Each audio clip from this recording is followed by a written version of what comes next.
शहर की उस शांत और पुरानी गली के आखिरी मकान में मरियम का बचपन बीता था।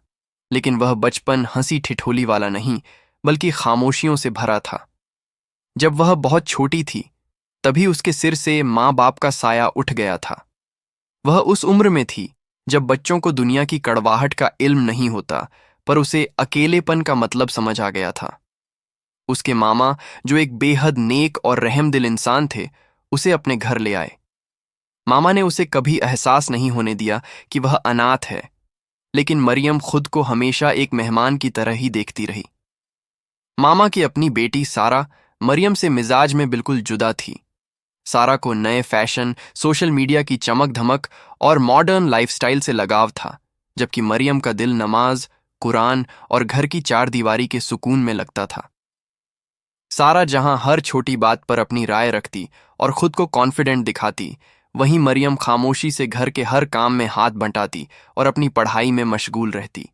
तकदीर का चुनाव और अचानक आया तूफान वक्त अपनी रफ्तार से गुजरता गया, और एक दिन सारा के लिए एक संजीदा खानदान से रिश्ता आया।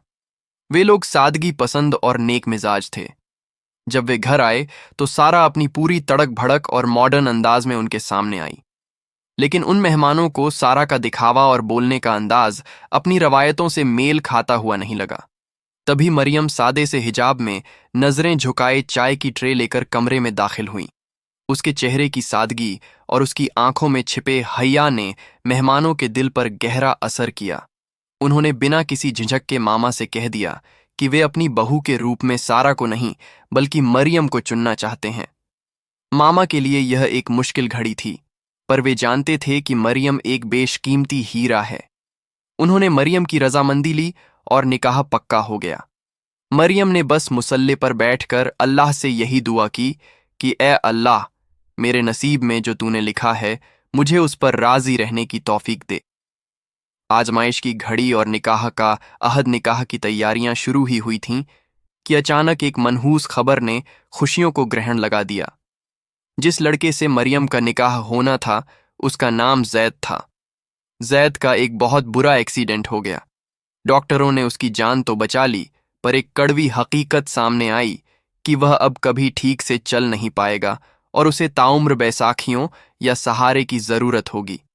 जैद के घर वाले टूट गए और उन्होंने खुद ही यह रिश्ता तोड़ने की पेशकश की ताकि मरियम की जिंदगी खराब ना हो। मामा भी बहुत फिक्रमंद थे, लेकिन मरियम का सब्र और यकीन डगमगाया नहीं। उसने बड़े सुकून से कहा, मामा, अगर वह आज ठीक होते तो क्या मैं उनका साथ छोड़ती? आज जब उन्हें मेरी सबसे ज्यादा जरूरत है, तो मैं पीछे कैसे हट सकती हूं? मेरा यकीन अल्लाह पर है। निकाह बहुत ही सादगी से हुआ। कोई धूमधाम नहीं थी, बस कुछ करीबी लोग और दुआओं का साया था। जब जैद ने मरियम का हाथ थामा तो उसकी आंखों में शर्मिंदगी और अधूरापन था, लेकिन मरियम ने उसकी आंखों में देखकर मुस्कुराते हुए उसे हिम्मत दी। सब्र का फल और रूहानी सुकून रुखसती के बाद जब वह अपने नए घर पहुंची तो चुनौतियां कम नहीं थीं। जैद अक्सर अपनी बेबसी पर चिढ़ जाता, वह खुद को एक बोझ समझने लगा था। लेकिन मरियम ने कभी उफ तक नहीं की। वह सुबह फज्र की नमाज के बाद जैद की मालिश करती, उसे वक्त पर दवा देती और उसकी हर छोटी बड़ी जरूरत का ख्याल रखती। वह उसके लिए सिर्फ एक पत्नी नहीं, बल्कि उसका हौसला बन गई।